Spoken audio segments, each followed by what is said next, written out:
Hello दोस्तों, स्वागत है आपका स्टडी IQ PCS चैनल में। और मैं अभिनव राज आपके लिए 67th BPSC मेंस की मोस्ट प्रोबेबल क्वेश्चंस की सीरीज लेकर आ गया। यहाँ पर हम जीएस पेपर 1 के बहुत सारे टॉपिक्स को देख चुके हैं। जनरली वो टॉपिक जो है हिस्ट्री और आर्ट एंड कल्चर के हैं। मैं आप लोगों के कमेंट्स को बड़े ही ध्यान से पढ़ता हूँ और आपके कमेंट्स पढ़ के मुझे ये समझ आया कि कुछ कुछ जीएस पेपर 2 के भी क्वेश्चंस को इक्वली आपके साथ साझा करते चला जाए। इसी को देखते हुए आज से हम शुरू कर रहे हैं जीएस पेपर 2 के कुछ क्वेश्चंस का डिस्कशन। तो ये जो सीरीज है ये बहुत लंबी चलने वाली है और हमारा यही टारगेट है कि सारे क्वेश्चंस के सारे पहलुओं को यहाँ आपसे डिस्कस कर लिया जाए। कुछ भी ऐसा नहीं बचे जिसके लिए आपको कहीं और हाथ पैर मारना पड़े। साथ ही साथ मैं ये भी आपको कहता हूं कि अगर आपने कोई आंसर लिखा है तो उसे आप मेरे साथ साझा कर सकते हैं। ये मेरा टेलीग्राम चैनल है अभिनव_सर_BPSC। यहाँ पर आप मुझसे जुड़ सकते हैं, अपने सवाल को यहाँ प्लेस कर सकते हैं, पीडीएफ बना के उसको भेज दीजिए। उसको पढ़ने के बाद मैं इवेलुएट करके आपको भेज देता हूँ वापिस से। उसमें क्या कुछ एडिशन होना चाहिए, क्या सब्ट्रैक्शन होना चाहिए, और बहुत सारे लोग लगातार अपने आंसर्स को लिख लिख कर मुझ तक भेज रहे हैं और हम इधर से उसका रिव्यू भी दे रहे हैं। इससे आपका ये फायदा होगा कि अगर आप एक बिगिनर भी हैं, अगर आपने इससे पहले बहुत कुछ नहीं भी लिखा है तो घबराने की जरूरत नहीं है, परेशान होने की कोई आवश्यकता नहीं है। तो आज का जो हमारा टॉपिक है वो है प्रियम्बल। प्रियम्बल जिसको कि आम बोलचाल की भाषा में प्रस्तावना भी कह सकते हैं और भी कुछ नामों से इसे जाना जाता है। जैसे देखिए ये प्रियम्बल है, इसको यहां पर उद्देशिका लिखा हुआ है। उद्देशिका का क्या मतलब हुआ? उद्देश्य, जिसे मकसद पता चले। जैसे हमने अपने संविधान को लिखा तो पूरा संविधान कोई बहुत जल्दी नहीं पढ़ सकता है, लेकिन अगर कोई इंसान है वो जानना चाहता है कि इस पूरे बुक का एसेंस क्या है, वो कैसे जानेगा? इसके लिए सिंपली वो प्रियम्बल पढ़ ले, उसे समझ आ जाएगा कि अच्छा ये जो इतनी मोटी डॉक्यूमेंट है इसमें किन बातों को कहा गया है। हमारे जो संविधान के निर्माता हैं उनके दिमाग में क्या चल रहा था जब वो इस संविधान को बना रहे थे, सब कुछ पता चल जाता है। और प्रियम्बल को लेकर कई बार सवाल जो है वो आते रहे हैं, लगातार आते रहे हैं, और उसमें थोड़ा बहुत ऑल्टरेशन आपको देखने को मिलेगा, कभी कुछ चेंज आ गया, लेकिन प्रियम्बल से सवाल बनते रहे हैं। कुछ कुछ क्वेश्चंस को मैं आपके सामने यहाँ पर शेयर कर रहा हूं।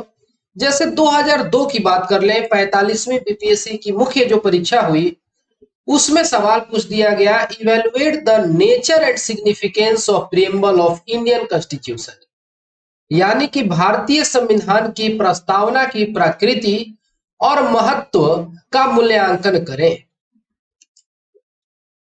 अब अगर आप संविधान के प्रस्तावना को या उद्देशिका को अच्छे से समझे हैं तो आप बहुत आसानी से उसके प्रकृति यानी उसके नेचर पर कमेंट्री कर सकते हैं या उसका क्या महत्व है। प्रियम्बल एक बहुत खास टॉपिक है, आप इसको खुद से भी पढ़ सकते हैं और मैं सजेस्ट करूंगा कि जिन लोगों के पास भी पॉलिटी की एम लक्ष्मीकांत सर की बुक है तो इस टॉपिक को वहां से जरूर देख लें। इससे फायदा ये होगा कि वो जो आपका नॉलेज है हो सकता है डायरेक्टली एग्जाम में काम ना आए, लेकिन इनडायरेक्टली काम आने वाला है और हमें उम्मीद है कि प्रियम्बल से क्वेश्चंस पूछे जाएंगे। यहाँ पर एक बार सवाल पूछा गया, examine the relevance and significance of philosophy enshrined in the preamble of constitution of India. अगर इसी बात को मैं हिंदी में बोल दूं तो भारत के संविधान की प्रस्तावना में निहित दर्शन की प्रासंगिकता और महत्व का परीक्षण करें। यानी कि इस प्रियम्बल को एक फिलॉसफी की तरह देखा जा रहा है कि एक दर्शन है, वाकई अपने आप में है भी, तो वो कितना प्रासंगिक है आज के दौर में, वो कितना रेलेवेंट है। तो देखिए जैसा कि हमारा संविधान है, हम अपने संविधान को लिविंग डॉक्यूमेंट कहते हैं क्या आप लोग बता सकते हैं कि इसे लिविंग डॉक्यूमेंट क्यों कहा जाता है? मैं थोड़ा सा पॉज ले लेता हूं ताकि आप इस बात का जवाब कमेंट सेक्शन में दे सके। आप लोग इसका जवाब दीजिए कि हमारे संविधान को लिविंग डॉक्यूमेंट क्यों कहा जाता है। लिविंग डॉक्यूमेंट इसलिए कहते हैं कि इसमें हर समय मॉडिफिकेशंस के स्कोप है। हम अपने संविधान में अमेंडमेंट कर सकते हैं और अमेंडमेंट करके समय के हिसाब से जो भी चीजें हैं जो रिक्वायर्ड है, जो ऐड होना चाहिए, जो सब्ट्रैक्ट होना चाहिए, वो करते आए हैं। नहीं तो क्या होता कि संविधान लिखा गया 1950s में, उस समय का सिचुएशन कुछ और था, धीरे धीरे टेक्नोलॉजी चेंज हुआ, लोगों का थॉट प्रोसेस चेंज हुआ, दुनिया भर में जो जो इवेंट्स होते हैं उनके भी रिस्पॉन्स हमें देखने को मिलते हैं।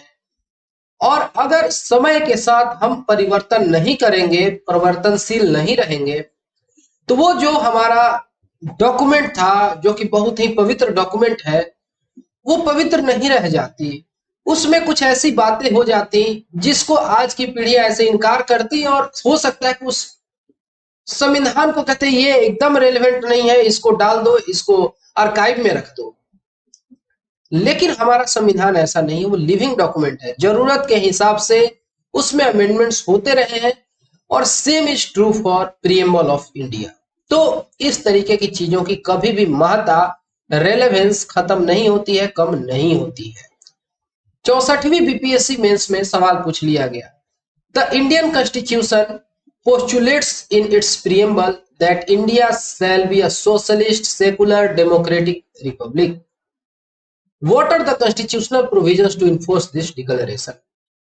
अब ये देखिए, ये क्वेश्चन जो है, इसमें प्रीएम्बल में जो भी बातें हैं तो यहीं पर प्लेस करके बता दिया गया, और फिर आपसे अलग से पूछा जा रहा है कि कॉन्स्टिट्यूशनल प्रोविजंस क्या है इस डिक्लेरेशन को इन्फोर्स करने के लिए, कि हमारा देश जो है वो सोशलिस्ट रहना चाहिए, सेकुलर रहना चाहिए और डेमोक्रेटिक रिपब्लिक होना चाहिए। सारे शब्दों को हम तोड़ तोड़ के समझेंगे। इसको हिंदी में देख लेते हैं कि भारतीय संविधान अपनी प्रस्तावना में भारत को एक समाजवादी, धर्मनिरपेक्ष, लोकतांत्रिक गणराज्य घोषित करता है। बिल्कुल। इस घोषणा को क्रियान्वित करने के लिए कौन से संवैधानिक उपबंध दिए गए हैं? चलिए इससे भी हम लोग अच्छे से समझेंगे। और देखिए, यही है हमारा वो पवित्र सा प्रीएम्बल। ठीक है, एक बार मैं इसे पढ़ देता हूं इस तरीके से, we the people of India having solemnly resolved to constitute India into a sovereign democratic republic। यही सारी बातें हैं। ठीक है, लेकिन देखिए ये जब का लिखा हुआ है, ये अमेंडमेंट के पहले का है। आप समझ जाएंगे कैसे। And is secure to all its citizen justice. अब जस्टिस किस तरीके का? तो सोशल, इकोनॉमिकल एंड पॉलिटिकल। इसी की तो बात हम directive principle of state policies में करते हैं। लिबर्टी, किस तरीके की आजादी होनी चाहिए? तो थॉट का, एक्सप्रेशन का, बिलीफ का, फेथ का और वर्शिप का। जो हम बात करते हैं रिलीजियस फ्रीडम, तो वो सारी बातें नजर आ रही है ना। इक्वालिटी होना चाहिए स्टेटस का और अपॉर्चुनिटी का, and to promote among them all. Fraternity यानी बंधुता की बात करते हैं, assuring the dignity of the individual and unity of nation. In our constituent assembly, this 26th day of November 1949, do hereby adopt, enact and give to ourselves this constitution। यानी इसमें सब कुछ बता दिया गया कि इसका मकसद क्या है, कब इंप्लीमेंट हो रहा है, किसके द्वारा तैयार किया गया, किसको दिया जा रहा है, सब कुछ। ठीक है, लेकिन यहां पर जो है आप देखेंगे कि इसमें कुछ चेंजेस हुए हैं। क्या कुछ ऐड किया गया? जैसे कि देखिए, यहां पर जब आप देख रहे हैं तो यहां एक सेकुलर वर्ड लैकिंग है। यहां सेकुलर वर्ड नहीं है। यहां पर वो सेकुलर वर्ड जो है आप बाद में देख रहे हैं कि ऐड हुआ। ठीक है, और एक वर्ड है जो ऐड हुआ है, क्या आप बता सकते हैं? इस वर्ड को मैं छोड़ देता हूं ताकि आप उसे बताएं। ठीक है, सोचिए जरा। वैसे देखिए, यहां पर ध्यान दीजिए, यहां लिखा हुआ है यूनिटी ऑफ द नेशन। यहां पर यूनिटी के साथ साथ इंटीग्रिटी वर्ड ऐड किया गया। ये सब कुछ हुआ। जब उस समय देश की प्रधानमंत्री श्रीमती इंदिरा गांधी जी थी। किस कॉन्स्टिट्यूशनल अमेंडमेंट से हुआ, इसका भी जवाब दीजिए कमेंट सेक्शन में। सवाल जवाब जो है वो चलते रहना चाहिए। तो ये उद्देशिका है, उद्देश्य से बताता है हमारे संविधान का कि हम भारत के लोग भारत को एक संपूर्ण प्रभुत्व संपन्न समाजवादी पंथ निरपेक्ष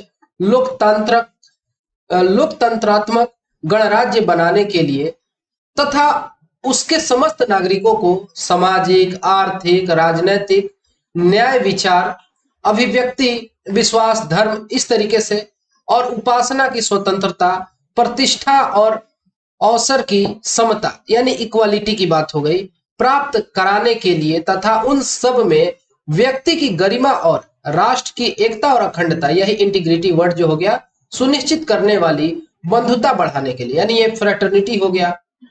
अपनी संविधान सभा में 26 नवंबर 1949 को, जिस दिन हमारा संविधान बनके तैयार हो जाता है, उसी दिन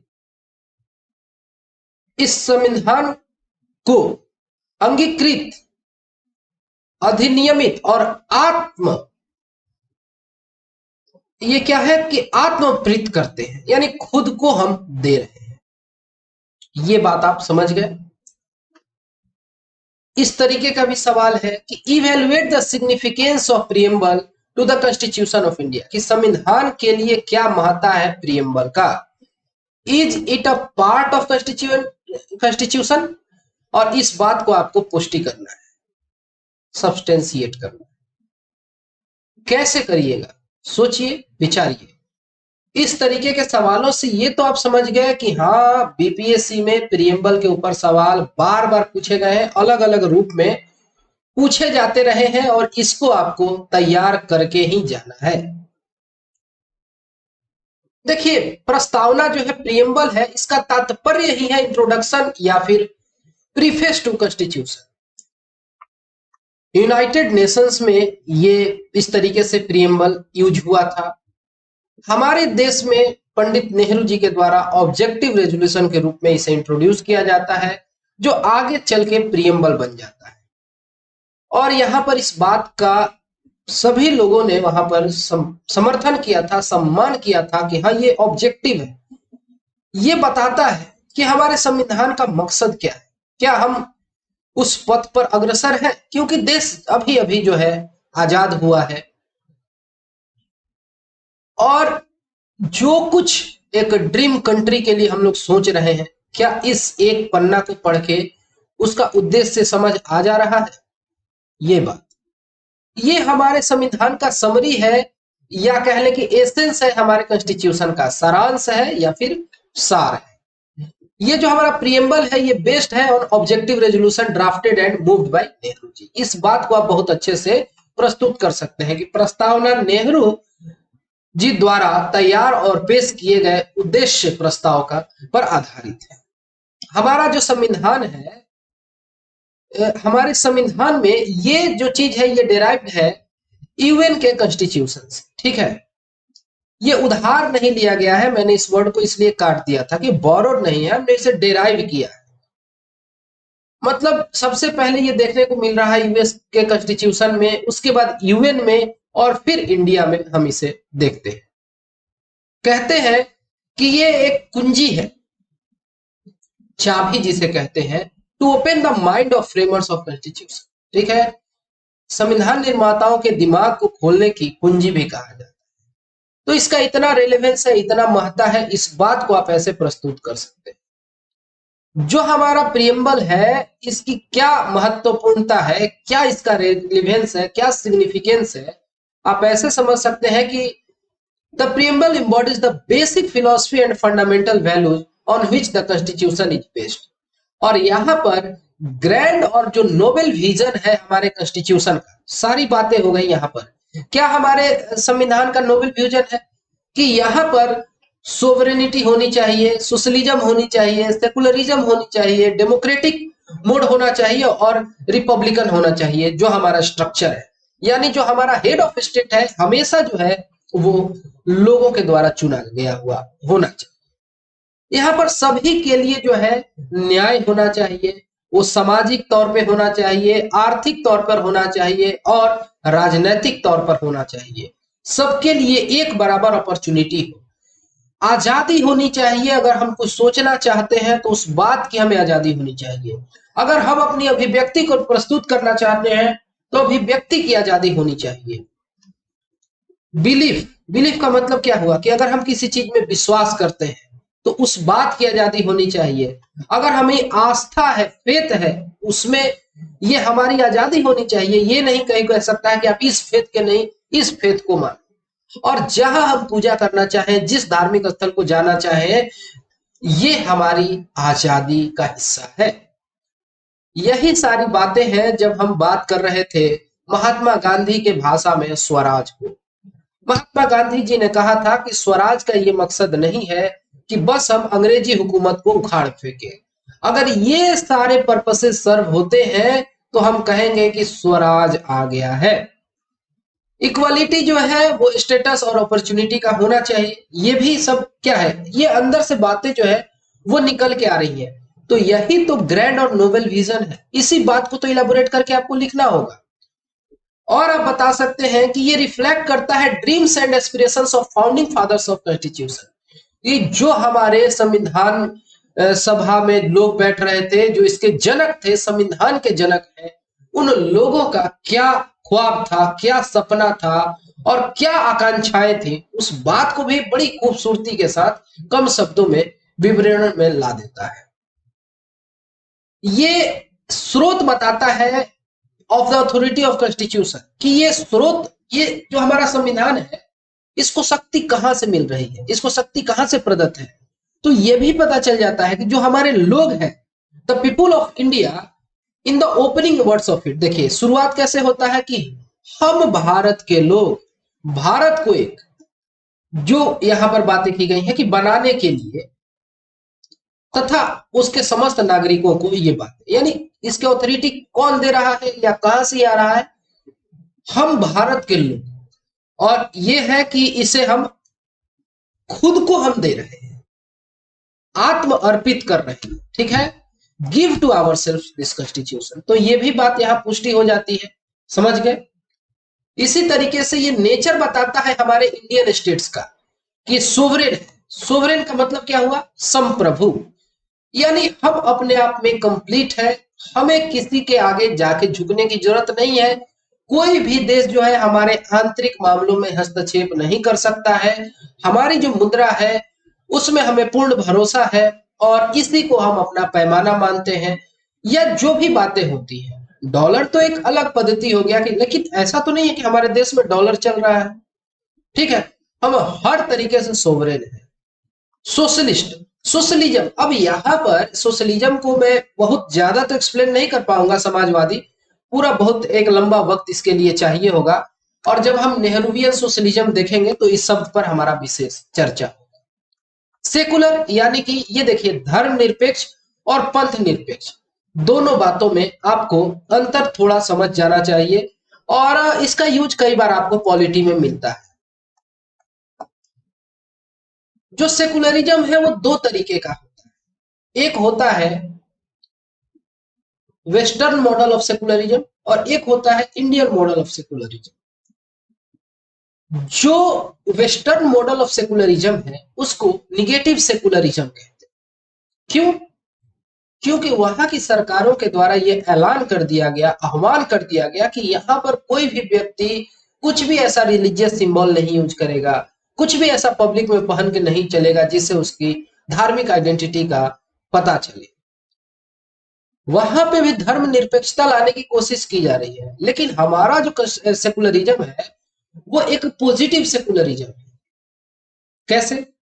ये भी वर्ड जो है ओरिजिनल कॉन्स्टिट्यूशन में, आई मीन ओरिजिनल प्रीएम्बल में नहीं था, बाद में ऐड किया गया था।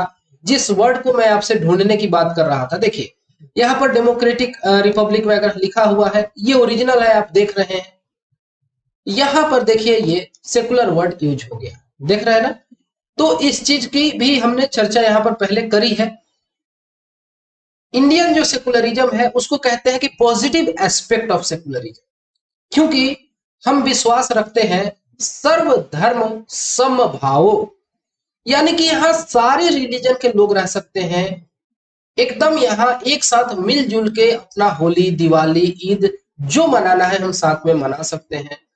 हमारे लिए किसी भी रिलीजन का अगर फेस्टिवल है तो हमारा फेस्टिवल है, सबके दुख सुख में शामिल होना ये हमारा परम धर्म है। तो ये उस सेकुलरिज्म की बात की जा रही है। रिपब्लिक का मतलब समझ गए, और डेमोक्रेटिक यानी कि लोकतंत्र, यानी कि यहाँ पर राजशाही नहीं आ सकती है, लोगों का तंत्र है। गणतंत्र और लोकतंत्र थोड़ा अंतर है दोनों में। ये स्पेसिफाई करता है ऑब्जेक्टिव ऑफ कॉन्स्टिट्यूशन, वो जो ऑब्जेक्टिव है कि वो जस्टिस, लिबर्टी, इक्वालिटी, फ्रेटर्निटी, ये सब। और ये बहुत इंपॉर्टेंट है in understanding the ambiguous provisions of constitution, कि संविधान के अस्पष्ट प्रावधान को समझना भी महत्वपूर्ण है और इसके लिए ये जरूरी है। और कैसे ये हेल्पफुल है कि यह आम आदमी को यह समझाने में मदद करता है कि हमारा संविधान किस बारे में है। सरल भाषा को देखते हुए संविधान के विपरीत जिसे समझना मुश्किल है। कॉन्स्टिट्यूशन में बहुत टफ टफ वर्ड्स यूज किए गए हैं और कई बार उसका इंटरप्रिटेशन जो है वो जुडिशियरी के द्वारा किया जाता है। चलो यहाँ पर अगर ये वर्ड आ गया या बेसिक स्ट्रक्चर यूज हो गया, बेसिक स्ट्रक्चर का मतलब क्या हुआ? क्या बेसिक स्ट्रक्चर है? भले मतलब संविधान में डायरेक्टली यूज हुआ वर्ड नहीं है, लेकिन फिर भी, लेकिन ये जो प्रस्तावना है ये उद्देशिका है, इतने सरल शब्दों में लिखा गया है कि क्या ही बताया जाए, कोई भी समझ लेगा। यह सर्वोच्च न्यायालय को यह निर्णय लेने में मदद करता है कि क्या कोई विशेष प्रावधान या कानून संविधान की भावना के अनुरूप है। अगर कोई नियम, कानून, एक्ट लाया जाता है तो देखा जाता है कि क्या जो बातें हमने उद्देशिका में की है, जो प्रस्तावना में की है, क्या वो यहाँ परिपूर्ण हो रहा है, इसमें भी मदद करता है। अब एक सवाल ये आ जाता है कि क्या ये हमारे संविधान का हिस्सा है? तो हाँ, ये हमारे संविधान का हिस्सा है, लेकिन ये हमेशा से हिस्सा नहीं था। अलग अलग वक्त पर इसका अलग अलग इंटरप्रिटेशन देखने को मिलता है। जैसे 1960 का जो बेरूबरी यूनियन केस था, माफ करिएगा आज थोड़ा मैं सर्दी से मतलब परेशान, इस वजह से कई बार शब्द जो है लड़खड़ा जा रहे हैं। जो सुप्रीम कोर्ट है उसका ओपिनियन था कि it is not a part of constitution. याद रखिएगा, बेरूबरी यूनियन में ये बात कही गई कि ये संविधान का हिस्सा नहीं है। केशवानंद भारती केस जो कि माइलस्टोन है 1973, यहाँ पर सुप्रीम कोर्ट रिजेक्ट कर देती है अपने पुराने ओपिनियन को और कहती है कि प्रियम्बल जो है हमारे संविधान का हिस्सा है। और जो LIC ऑफ इंडिया केस है 1995 का, सुप्रीम कोर्ट फिर से अफर्म करती है अपने प्रीवियस ओपिनियन को कि प्रियम्बल जो है ये इंटीग्रल यानी अभिन्न हिस्सा है हमारे संविधान का। इस बात को समझ गए। लेकिन दो चीज जो है आपको ध्यान देना होगा, ना ही ये पावर का स्रोत है लेजिस्लेचर के लिए, ना ही ये प्रोहिबिशन है upon the power of legislature, यानी कि ना तो ये विधायिका की शक्ति का स्रोत है और ना ही विधायिका की शक्तियों को प्रतिबंधित करता है। और ये न्यायोचित नहीं है, यानी इसको लेकर आप जुडिशियरी का दरवाजा नहीं खटखटा सकते हैं। जैसे क्या होता है, आप कह सकते हैं कि फंडामेंटल राइट्स का वायोलेशन हुआ तो आप जुडिशियरी में जा सकते हैं, लेकिन जिस तरीके से directive principle of state policy जो है राज्य के नीति निदेशक तत्व, अगर उनका कंप्लायंस नहीं हो रहा है तो आप उसके लिए जुडिशियरी नहीं पहुंच सकते हैं। Same is true for the preamble of India. लेकिन ये हमारे संविधान का हिस्सा है, इस बात को अच्छे से समझ लेने की जरूरत है। और देखिए, पंडित ठाकुर दास भार्गव साहब जो कि एक सदस्य थे कॉन्स्टिट्यूएंट असेंबली के, वो बहुत सही थे जब उन्होंने प्रियम्बल के बारे में इन शब्दों को कहा कि जो प्रियम्बल है ये मोस्ट प्रीसियस पार्ट है हमारे संविधान का, यानी सबसे कह लें कि जो महंगा चीज हो गया, जो सबसे कीमती हिस्सा है हमारे संविधान का वो ये है। ये एक तरीके से पैमाना है, यार्डस्टिक है with which we can measure the worth of constitution, कि हमारा कॉन्स्टिट्यूशन कितना मूल्यवान है उसको मापने के लिए जो पैमाना, जो इकाई चाहिए वही है ये प्रियम्बल। यहां से भी आप इस बात की शुरुआत कर सकते हैं, क्वेश्चन का आंसर लिख सकते हैं। और जब सुप्रीम कोर्ट ने आर्टिकल 377 को स्ट्रक डाउन किया था तो कहते हैं कि it also held one of the provisions of preamble dignity of individual. तो इसकी बात की गई थी, लोगों के डिग्निटी की बात की गई थी, आत्म स्वाभिमान की बात की गई थी। यानी प्रियम्बल का इंटरप्रिटेशन जो है वो सुप्रीम कोर्ट उससे मदद लेती रहती है, इस बात का ये एक एग्जाम्पल, नमूना जो है मेरे द्वारा आपके सामने प्रस्तुत किया गया। इस तरीके से अगर कुछ आपको नोट डाउन करना हो तो आप लिख सकते हैं कि प्रियम्बल ऑफ इंडियन कॉन्स्टिट्यूशन जो है ये ऑब्जेक्टिव रेजोल्यूशन पर बेस्ड है, जो कि ड्राफ्ट किया गया था पंडित नेहरू के द्वारा, उनके द्वारा हिलाया गया था। और यहाँ पर हमारे कॉन्स्टिट्यूशन का समरी है, एसेंस है, और ये कब एडॉप्ट किया गया, नेचर क्या है प्रियम्बल का, तो सोशलिस्ट, सेकुलर, डेमोक्रेटिक, रिपब्लिक और सोवरेन। ये जो प्रियम्बल है इसको अमेंड किया गया 42वीं कॉन्स्टिट्यूशनल अमेंडमेंट एक्ट 1976 से, जिस पर हमने बात भी किया, और इसमें 3 शब्द जोड़े गए, सोशलिस्ट, सेकुलर और इंटीग्रिटी। सोवरेन का क्या मतलब है, सोशलिस्ट का क्या मतलब है, जो वर्ड्स यूज हुए हैं कॉन्स्टिट्यूशन के प्रियम्बल में, सेकुलर, डेमोक्रेटिक, रिपब्लिक, उनको आप बता सकते हैं। क्या ऑब्जेक्टिव है हमारे प्रियम्बल का, तो लिबर्टी, जस्टिस, इक्वालिटी और फ्रेटर्निटी। लिबर्टी कैसा, तो थॉट, एक्सप्रेशन, बिलीफ, फेथ और वर्शिप का। Justice social, economical, political. Equality status का और अपॉर्चुनिटी का। फ्रेटर्निटी जो एश्योर करे डिग्निटी ऑफ इंडिविजुअल, और यूनिटी और इंटीग्रिटी ऑफ कंट्री। और इसके महत्ता पर कुछ लोगों ने विशेष तौर पर क्या कहा है, के मुंशी साहब ने बोला कि जो प्रियम्बल है ये होरोस्कोप है of our sovereign democratic republic. इसी तरीके से जो भी फिलोसफिकल बातें वगैरह की गई हैं उनको आप नोट डाउन कर सकते हैं, और ऐसा भी कह सकते हैं कि ये हमारे इंट्रोडक्शन के तौर पर यूज होता है संविधान में, और ये गाइडिंग प्रिंसिपल के तौर पर काम करता है, पावर का सोर्स बताता है, नेचर ऑफ गवर्नमेंट बताता है, date of commencement of constitution बताता है। और केशव नंद भारती केस में सुप्रीम कोर्ट ने क्या कहा था कि ये हमारे संविधान का पार्ट है। तो हम ये कह सकते हैं कि प्रियम्बल जो है वो एक्सट्रीम इंपॉर्टेंस का चीज है, और जो हमारा कॉन्स्टिट्यूशन है उसकी अगर एक कह लें कि लाइट या कह लें नोबेल विजन जो है वो एक्सप्रेस की गई है इस प्रियम्बल में। इसी तरीके से एक आप मतलब कि पूरा का पूरा आंसर तैयार कर सकते हैं, और मैं उम्मीद करता हूं कि इसमें आपको अब कोई कंफ्यूजन नहीं रहा होगा। बस मेरा ये कहना है कि आप आंसर लिखिए और आप मुझसे इस टेलीग्राम चैनल पर भेज दीजिए, मैं वहां पर आपके आंसर्स को पढ़ूंगा, इवेलुएट करूंगा, और उसके बाद मैं आपको और भी क्या कुछ ऐड करना है ये बता दूंगा।